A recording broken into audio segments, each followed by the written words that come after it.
Okay, welcome back to Adolescence of a Bookworm Anime Review episode number, whatever I'm on here, 16. We're here reviewing the final two episodes of Season 3, 35 and 36. Before I talk about the episodes themselves, there was a chapter that was skipped over in these episodes. There was a chapter where they mentioned here, but they never got a chance to get to it probably because of time. Even though this was very heavily set up the whole season, anybody probably watch the season were like, wait, you set this Italian restaurant early on and you don't show it? Like, you show, like, getting doors, yes, but you don't show a seat inside the restaurant. I thought that was kind of dumb. I was really looking forward to that. But clearly, never happened. I don't know why, but it just did. Well, actually, it's because basically the situation that this last season had, financial issues was the reason why they said they cut off at 10 episodes. I gotta admit, basically, that the last two episodes are technically adapted from the later half of the book. Yes. Now, am I happy how the ending turned out? Yes. Yes, indeed. I thought that the anime did an excellent job with adapting what was left of the book. Technically, in a way, it's like they got to a certain point and then they just skipped chapters. So for 35, they adapted 3 chapters, which was 10 to 12. Yes.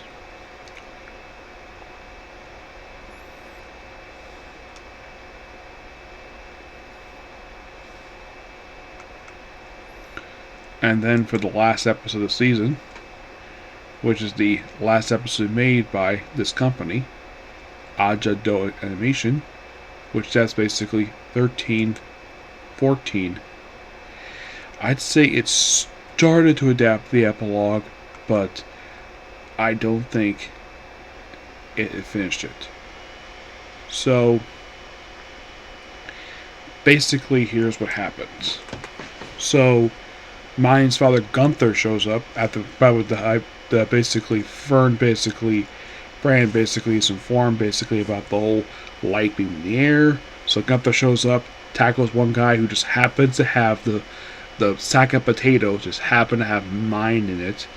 Frees her, of course she is injured. And then Turi basically is threatened, so basically Mine uses the crushing on him.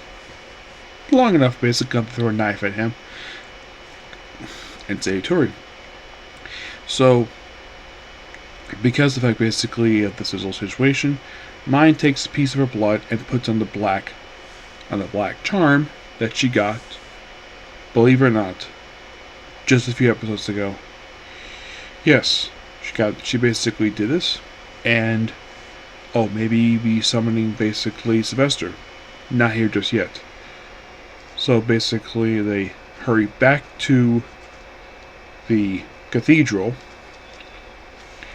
where they're trying to figure out where the heck the head priest is. I don't know where he is. And then here is the bishop. Yeah, for some reason, I'll talk about this a little later. I'm continuing for him as the high bishop because that was his title in the light novel. For some reason, here is the high priest. So you have the high priest where he basically have Dahlia, where she is, we form a contract basically to adopt the boy. They did, of course, she basically was, of course, she know about the second contract. A contract of servitude. And Mine, of course, basically, there's a ring basically, she's gonna presumably maybe she's in the contract. And of course, basically, she sees the high priest, which this is the first time these two have seen each other since the end of the first season of the show. Yeah. So in terms of basically animation wise, this is the first time that Mine has basically been face to face in terms of the anime in 3 years. I'm sure in terms of story, it's probably been close to a year, maybe, at most. So Then, of course, basically, and then we have a very similar situation we had basically where Gunther is fighting, well, this Count's forces, and of course mine basically try to use the ring on him, doesn't work. And there was a thing early on at the start of basically adaptation this thing where, oh, we have basically where the high priest gets this black orb, which is made from from dark magic. Mine pours her mana into it, and it breaks and explodes. And of course, basically, she tosses over the idiot Count Brenwald. Yeah, and by the way, this guy is a massive dick. Yeah, and he basically coerced Dahlia, thinking, oh, we signed basically an adoption contract, but it was actually also a servitude contract. I mean, she had no idea about this. But then, of course, they tried to force her to sign the contract, like Gunther basically was away, and then here's the head priest, basically comes in, explains, oh, this common girl basically assaulted me. Take her into custody. And then she explains basically what happened, and then she shows the black charm that was given to Brent Special, like, oh, well then, take this ring. Cast the windshield. Because basically he's going to duel the Count, which the Count is losing. He loses, and then the doors open up, and here's Sylvester. Yep, here's Sylvester. And yeah, Sylvester and Carson, when they show up, and they reveal that the Lord that they've been mentioning throughout the whole series is Lord. So apparently,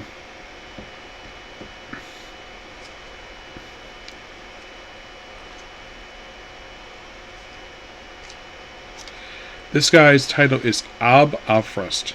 Basically, he's the reigning Archduke. So basically, he's Lord. Everybody bows to him. And yeah, basically the reason why that mind basically is able to get away with what she did to the bishop and to the Count is because she is, in fact, now the Lord's adopted daughter. So, the bishop is presumably executed for this, and the Count is basically taken away for questioning and probably be tried and executed for his crimes. So, basically, Mine's going to, well, very reluctantly becoming the daughter of this particular thing. Of course, by the way, Benno basically knew this kind of thing happened, but he thought it was too soon. So, and of course, Mine brings in her biological family, her parents, her sister, and her baby brother. And of course, the first thing Sylvester discussed with her is a possible discussion of the Get Birds Company. But due to the fact that it actually is helping an industry, allowed to stay open, no problem. And probably also because Mine be upset with him basically leading to that company because it makes money. And it was also presumed basically that he could have also executed the family, but this also would upset Mine too. So basically, Mine, of course, is in her ceremonial robes for this. So she basically is, they're told that basically, yes, she's officially become his daughter, and she's taken the name of Rosemine. That's her name from this point forward. Yeah, basically, from this point, for the rest of the series, she's basically, from what I read of her, I read a little synopsis basically of the series, this is her name from this point forward. Basically, the new identity is that she is, in fact, basically going to be, his daughter. And of course, basically, Mine has to say goodbye to her biological, first her sister, and then her mother. Actually, first her little brother, then her mother, then her father. And this last thing, they'll see her as their daughter. They sign the contract. And, well, then Mine basically decides to, they think, oh, she basically was the crushing? No, not the crushing. Basically, she's releasing a blessing to heal basically her father, Her biological father, one of her tenants, was injured in the fight. Uh, I think it was Danielle basically. Danielle basically gets injured too. He gets healed as well. It's all about success. And part of the blessing is that Turi becomes basically an apprentice to Karina, which just happened by the end of this. And legally, Mine, the daughter of Gunther, is legally declared deceased. And Rosemine basically will be her new name. Technically, she's still Mine, but they added the name Rose sort of to make sure that people don't get confused with the actual logo of Mine. And the fact basically they need to keep basically the streak going. Also, it's revealed in this last episode that Ferdinand, the head priest, is in fact Sylvester's half brother. Who basically the bishop basically refers to him as the daughter of his words, a whore. Basically, he's illegitimate, and basically the count basically thinks, oh, he's just a priest. It's like, how are you able to wield that wand? He's like, simple. I graduated from the Royal Academy, which they mentioned before, that you have to graduate from this academy to be recognized as a noble. And apparently he is so shocked to hear this. Yes, I had to bring them as low as basically. So then, of course, Lutz will continue basically being apprenticed to Benno. And apparently his niece is declared his heir to his business. Interesting. Oh, by the way, the printing press, they had to put it on hold because the ink guild. Yeah, that was simply put the reason for it. So they make picture books. And of course, Turi, now, Mine did mention when she last saw her little brother before the contract was signed.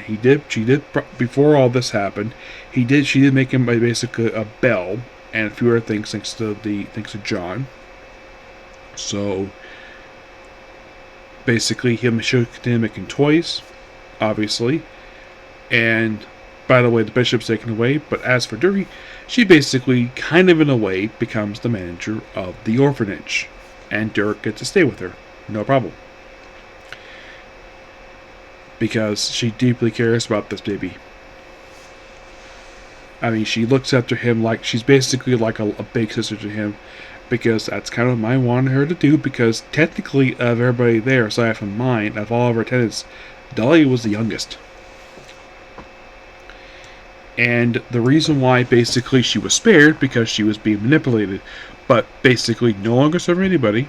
She gets basically be manager of the orphanage. Yeah, despite the fact she didn't want to go back there, but basically this is what basic punishment is. That is in the book. And then Mine goes off. They have postcard scene of Mine arriving in the nobles area. In the nobles area. Where she's there with Ferdinand in the carriage, where basically she has to continue making her books. And we see her in her outfit as Rosemine. And that's the season. So what do you think of the season overall? The season itself was a bit rushed. Yes. That could be in part due to the fact of what happened with the committee of the season. Well, at least for the show anyways. And also the fact that apparently the series has gone so big, like too big, for this one studio, a la Dell Animation. The anime suffered a little bit, but I don't think it would suffer too bad per se. No, I don't think so. And I had heard that the light novel themselves won pretty much every single award possible. It was that well praised. The light novel series itself has since concluded after only 33 volumes. You're like, really? 33? Yeah, 33. 33 volumes. Overall, I've only read... Now, there is also a spin-off series, Helena's 5th Year Royal Academy. Yeah, it's a spin-off series featuring completely different... It's a character from... I think character from the main series, who they decided to make a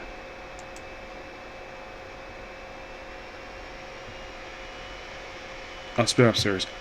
Here's the thing. I haven't read that far in the series yet. The first I read is basically volume 7. So I still got a while to go. Do I enjoy reading light novels? Oh, heck yes, definitely. Now,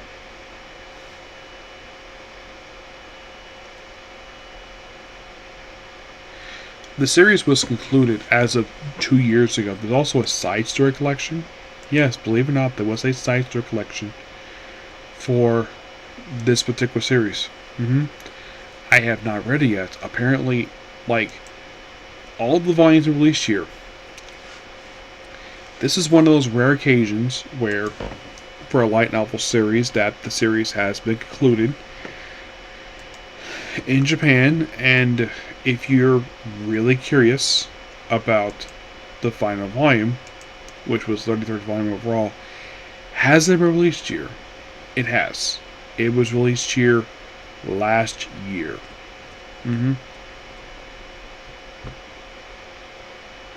Yeah, and I'm definitely looking forward to reading the remaining light novels for this series.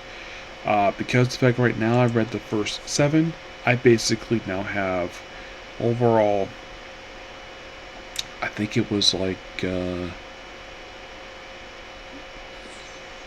26 left. 26. Yeah, 26. But the season as a whole, aside from the whole financially have suffered, like, do I think that the season should last another couple episodes? Yes, I think so. Oh yeah, I definitely think it should have. Now the first season did a really good job. I don't think cut too much of the first 3 volumes. I was surprised it covered 3 volumes in 14 episodes. Yeah. And then with season 2 and season 3, it's basically covering 2 books apiece, which isn't too bad. And when the season started up, we started with volume 6. Though, if you're really curious, what was skipped from this book? From basically volume 3. Basically volume 6. What was skipped from the anime? Well, they skipped the prologue, and they did not adapt. They did adapt the epilogue, kind of. Yeah, I think that was adapted for. Let's see.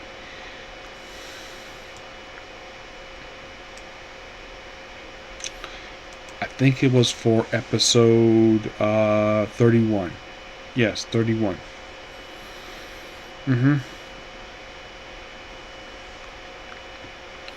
Yeah, so I'd say in the case of volume 6, like, yeah, they skipped the prologue, but they also skipped some short stories, which I don't think that was necessary to adapt the short stories. Volume 4, I think they did a much better job, but there was actually a story. I remember this from the book. I think it was, let's see, I'm looking at basically this thing here. I remember basically there was a scene from one of these 2 books that was skipped because of the Italian restaurant. Yes, they've been teasing this the whole time, but here's kind of the weird thing. They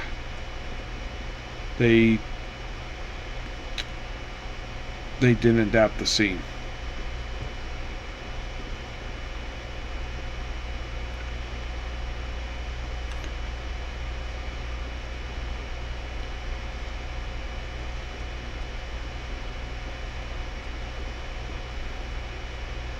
It's like they were setting it up here,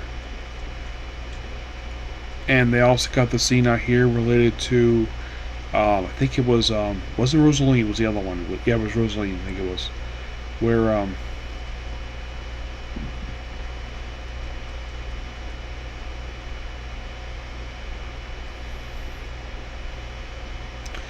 Rosalie become, well, basically the magician for the place, but she couldn't stay out late because this is Mine's words in the book. She described her as a cute girl. Yes, Rosalie.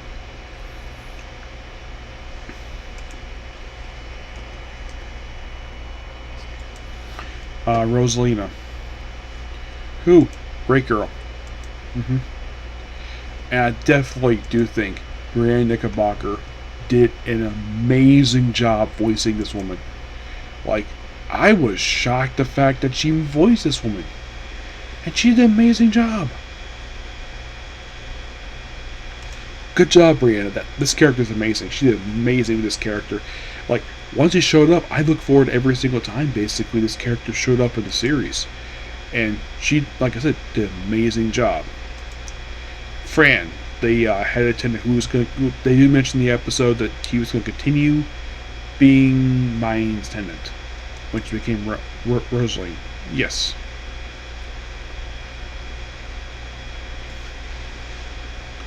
Just to keep an eye on her, per se. Yeah.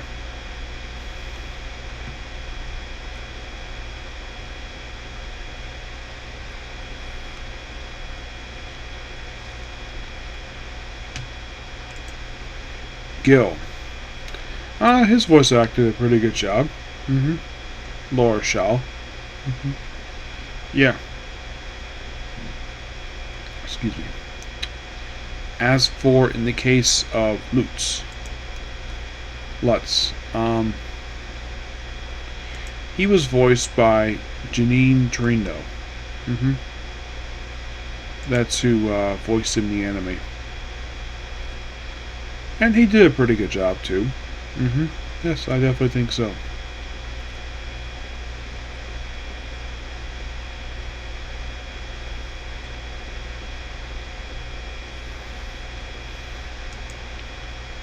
Benno, of course, was voiced by Xander Mobius. Very interesting choice, I gotta admit. And did a really good job.